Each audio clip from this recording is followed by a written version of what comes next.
Olá, esse é o programa Sou no Sistema Sagres. Sou que no inglês significa alma e em português é a conjugação do verbo ser. Sou de alma e sou de ser.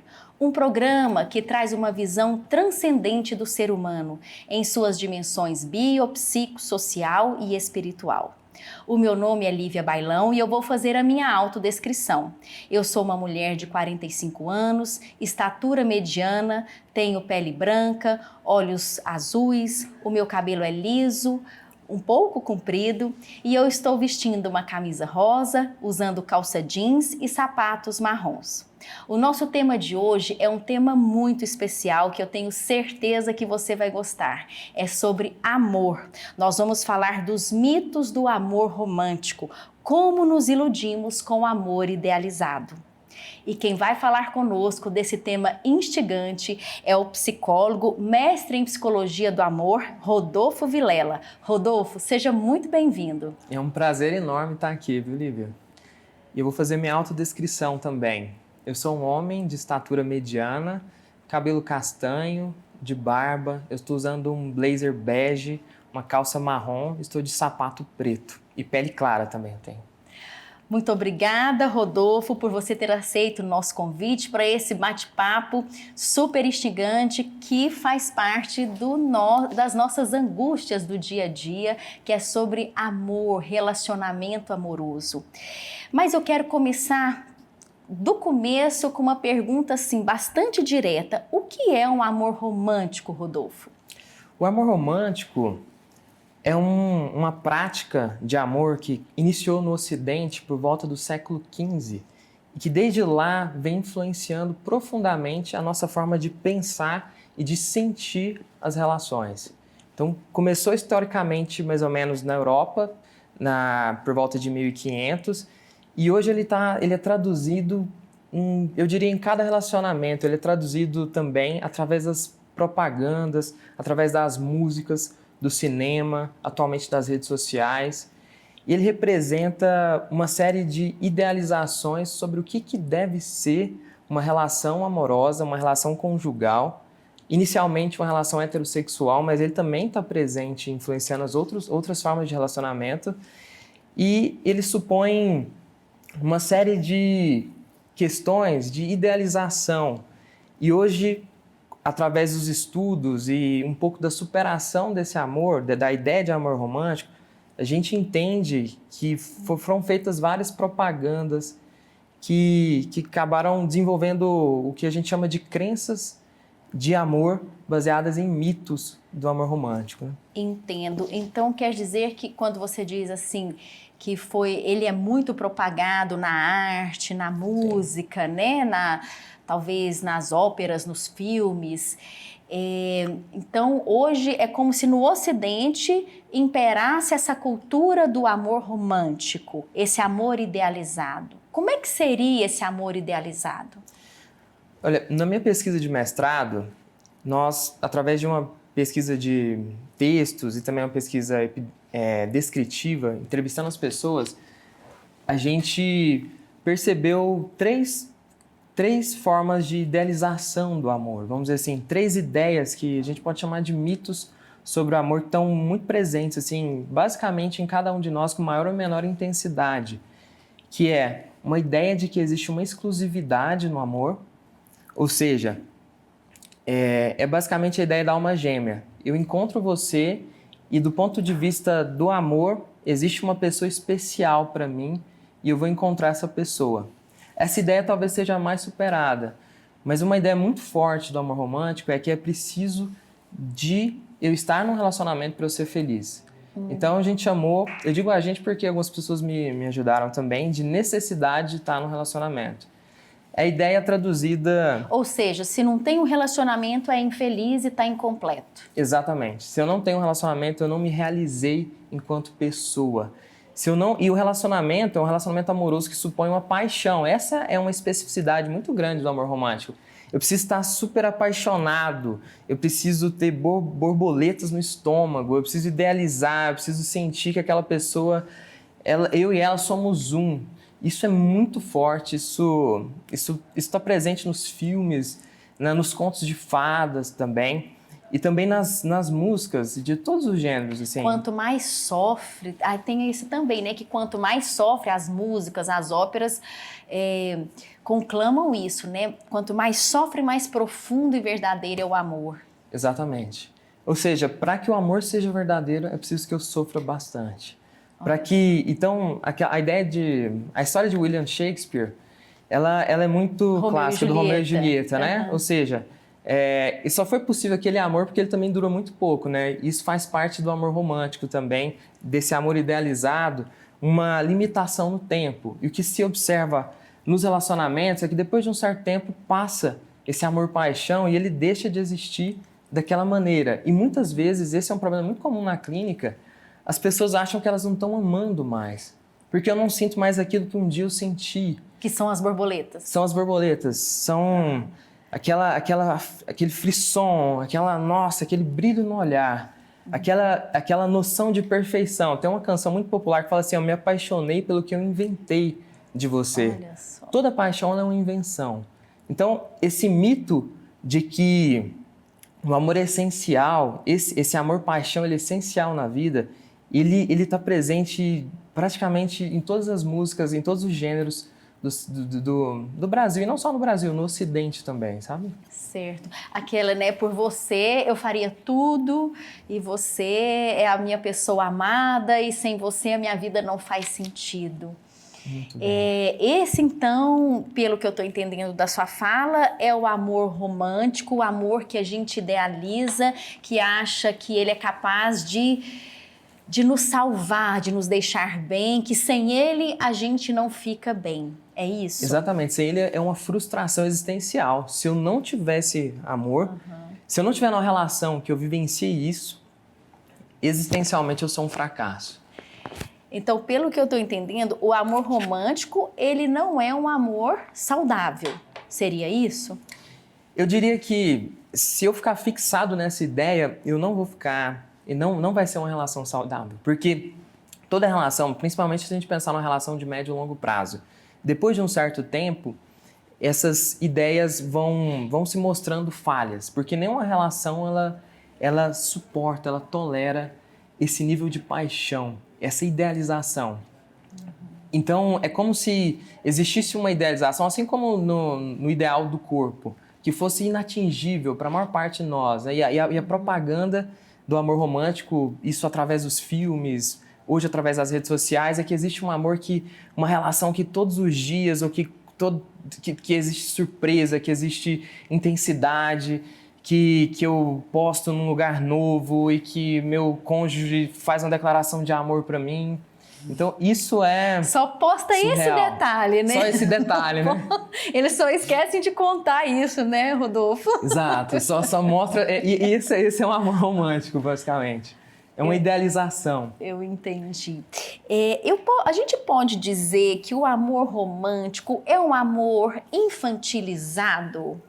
Com certeza. Baseado no quê? Porque há uma noção de completude. Uma noção de fusão. Quando eu falei de alma gêmea, tem uma noção, nossa, eu e aquela pessoa, nós somos um. Eu priorizo a relação em detrimento de todas as relações. Como mãe e bebê. Como mãe e bebê, exatamente. Eu não preciso de mais ninguém.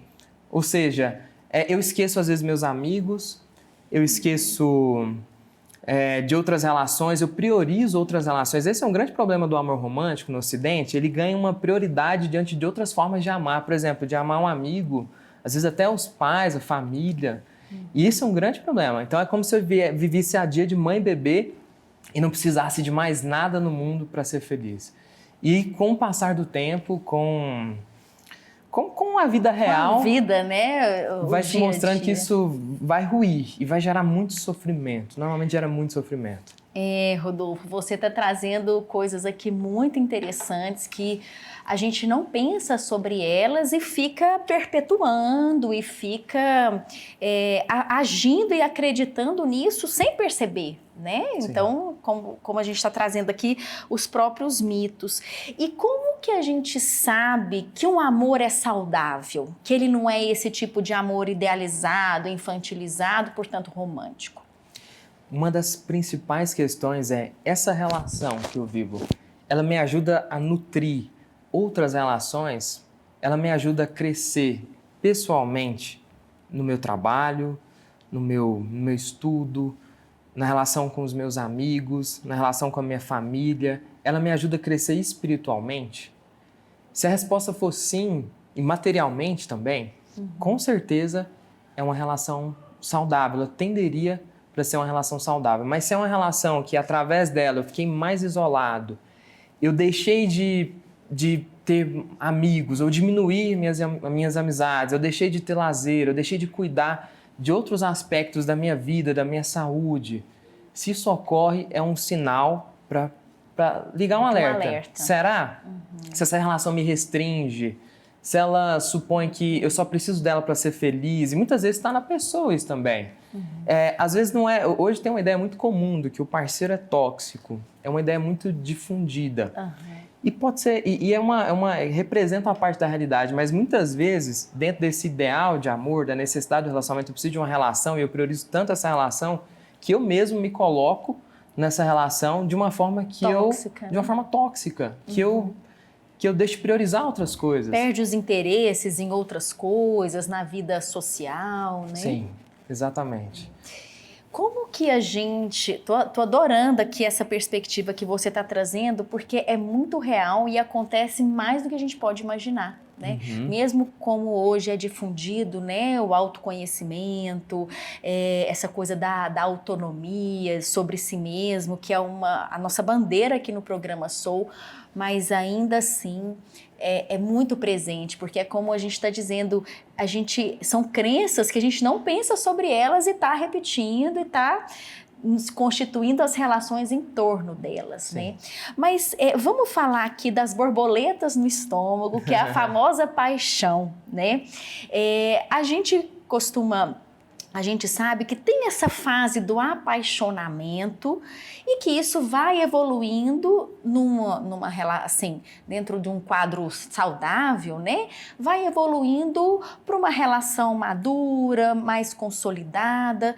E esse apaixonamento, ele é prejudicial, ele é o amor romântico, mas que depois deixa de ser. Como é que é essa fase? Como que a gente pode entendê-la dentro dessa lógica?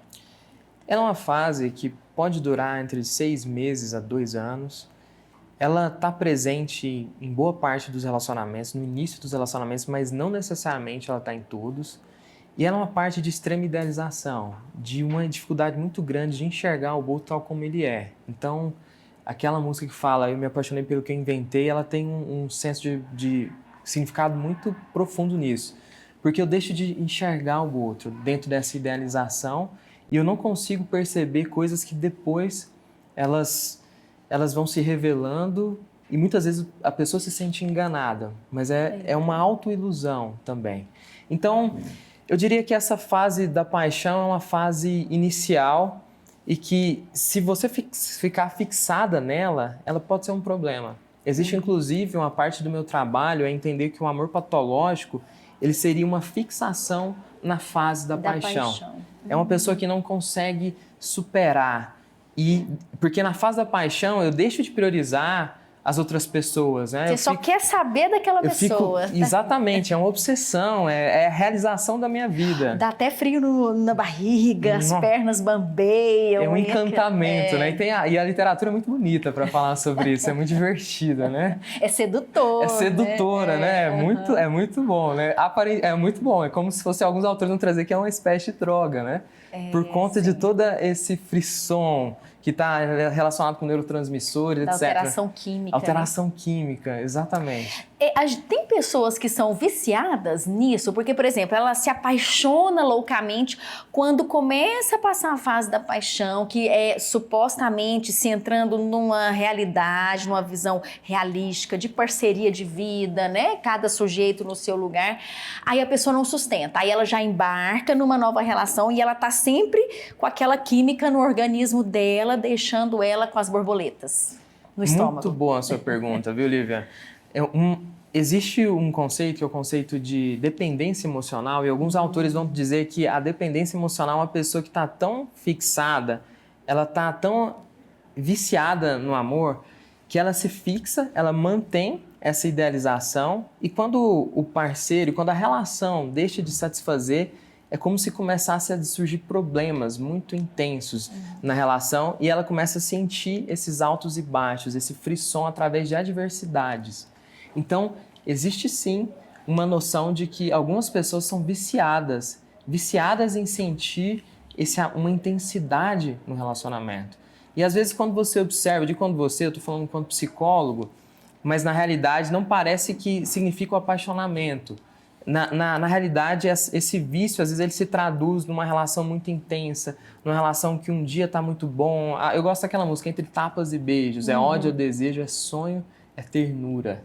Então, é um casal que provoca, que faz loucuras. Então, esse estilo, esse tipo, essa forma de amar supõe uma necessidade muito grande de estar sendo estimulado e muitas vezes de estar salvando o parceiro. E aí a última crença e mito do amor romântico é que o amor pode salvar o parceiro. Ele pode transformar uma pessoa ruim numa pessoa boa. E muitas vezes a pessoa que tem essa ideia, ela se envolve em relacionamentos nos quais ela precisa de cuidar do parceiro. E o parceiro frequentemente demanda cuidados. De que forma? Às vezes com algum vício, às vezes se mostrando disponível, às vezes precisando ser cuidado em questões básicas, às vezes com violência também. E aí existe uma ideia, e essa ideia é o mito da Bela e a Fera, né? Do ponto de vista... a história é muito bonita em si, né? Mas um amor que redime, um amor que traz uma redenção, ela é muito forte também. E não, uma relação não pode fazer bem para outra, mas essa noção de que na relação eu vou salvar o outro é extremamente perigosa, é muito complicado. E a gente vê, né, e é mais comum do que a gente pode imaginar, né? E às vezes vem de uma forma subliminar, né, Rodolfo? Assim, disfarçada, né? A pessoa acredita que está sendo altruísta, que está sendo realmente agindo, né, com altruísmo, com dignidade, quando no fundo está se colocando nesse lugar de salvador, que até... Pode-se dizer que isso é uma certa arrogância, achar que pode salvar o outro? Com certeza. É uma arrogância muito escondida. Isso. Ela é como se ela fosse camuflada em bondade.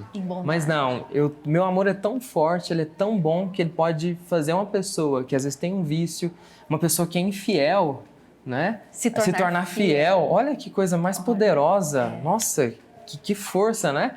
Ela se confunde com uma noção religiosa, às vezes. Muitas vezes pessoas trazem o exemplo de Coríntios 13, o amor tudo crê, tudo suporta, para dizer, olha, o meu amor crê, suporta e acredita que a pessoa vai mudar.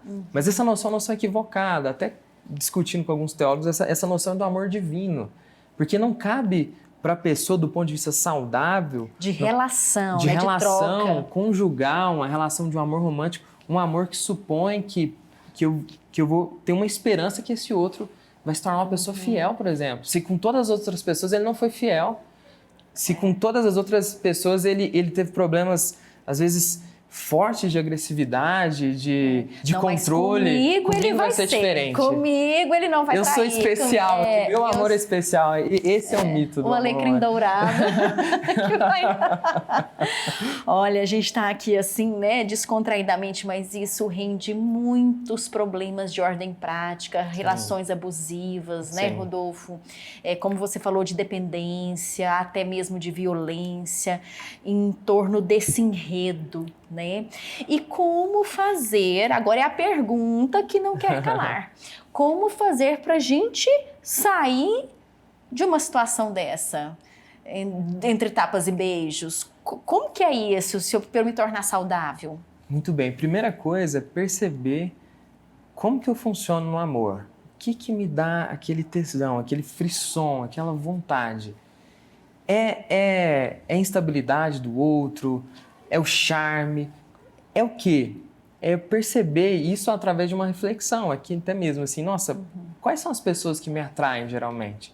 Através disso eu consigo perceber, a partir da minha história, isso põe um pouco de maturidade, um pouco de tempo, de autorreflexão, quais são os padrões de atratividade que eu tenho.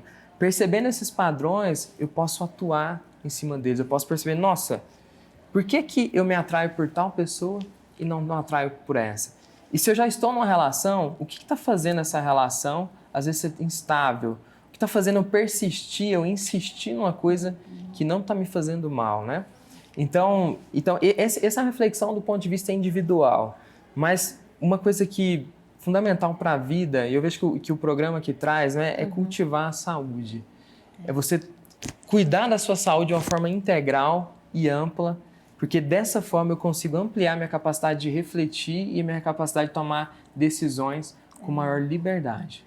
Isso é fundamental. Perfeito. Você tocou naquilo que eu considero que é a bandeira aqui do Soul, que é a bandeira da autoconsciência, do autocuidado, para que a gente possa fazer escolhas de vida que nos tragam, de fato, inteireza, unidade, contentamento, né? No aqui, no agora. Então, de tudo que a gente está falando aqui, realmente a gente volta para aquela questão do autoconhecimento. Quanto mais autoconhecimento nesse aspecto da consciência, por que eu sinto isso? Por que eu vou sempre para esse lugar? Por que eu estou sempre com esse padrão, né? Quanto mais a gente se conhece, menos chances de incorrer nessa ilusão desse amor romântico a gente tem. É isso? Exatamente. Eu percebo. Perceber, às vezes, é o primeiro passo, mas perceber não é suficiente. É preciso buscar ajuda. E essa ajuda pode ser através de profissionais de saúde, pode ser através da rede de apoio, amigos, família, escola, trabalho. Essa rede é fundamental para me ajudar, às vezes, a sair de uma relação que não está sendo uma relação saudável. E se eu quero continuar numa relação, e se eu ainda não decidi, porque essa pode ser uma decisão de muita gente, é fundamental buscar ajuda para você se manter cuidando ali, se cuidando do ponto de vista da saúde, às vezes buscar uma terapia ou outras formas de terapia. Existem várias terapias que te ajudam a perceber, né? Então, é um cuidado amplo. Ele não fica específico, às vezes, no aspecto da psicologia ou da psicoterapia. Perfeito, quer dizer, tem toda uma rede de apoio, né? Para a gente caminhar para o nosso final, eu queria te perguntar a questão entre homens e mulheres, porque quando a gente fala de amor romântico, a gente remete assim às mulheres que querem cuidar, que querem salvar, as mulheres que se submetem, mas os homens também têm essa idealização de amor, tanto quanto mulheres, homens, mulheres, independente da orientação sexual. É algo coletivo ou tem mais, há um predomínio num campo ou em outro, num público ou em outro? Nossa, que bom que você me perguntou isso, viu, Lívia? No meu mestrado, eu comparei homens e mulheres em relação a essas crenças de amor romântico. E diferente de que toda a literatura mostra, os homens apresentaram mais crenças, principalmente necessidade do relacionamento para ser feliz, mais do que as mulheres. Só. Então, na amostra, foi uma amostra na maior parte em Goiás, de homens e mulheres escolarizados, os homens acreditam mais do que as mulheres que precisam de um relacionamento para se realizar na vida. Então, ninguém acha isso, é impressionante. Eu vi que eu digo enquanto a psicologia, nós não estudamos os homens não falam. A literatura que fala sobre amor é voltada para a mulher. Mas eu atendo muito homens hoje, mulheres também, né? E é muito comum o homem sofrer muito com rompimento. Olha que muito comum, eu diria que é mais comum do que as mulheres, porque as mulheres têm buscado autoconhecimento muito mais do que os homens e cuidado em saúde.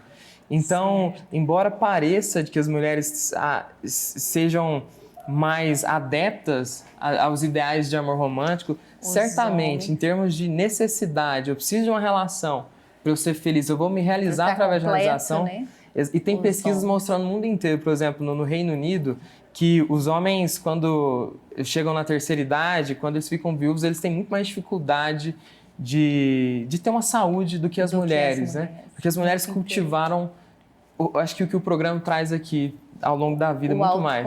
O autoconhecimento, né, ao longo da vida. É muito bom. Rodolfo, muitíssimo obrigado. É um tema muito instigante, que tem aqui um monte de facetas e de vieses, né, pra gente tratar. O nosso tempo acabou. Eu agradeço muito a sua participação e já fica o convite para novos programas. Muito obrigado, é um prazer enorme estar aqui. Adorei conversar, viu, Lívia? Foi muito bom. Muito obrigada. Obrigada a você que esteve conosco e até o próximo programa.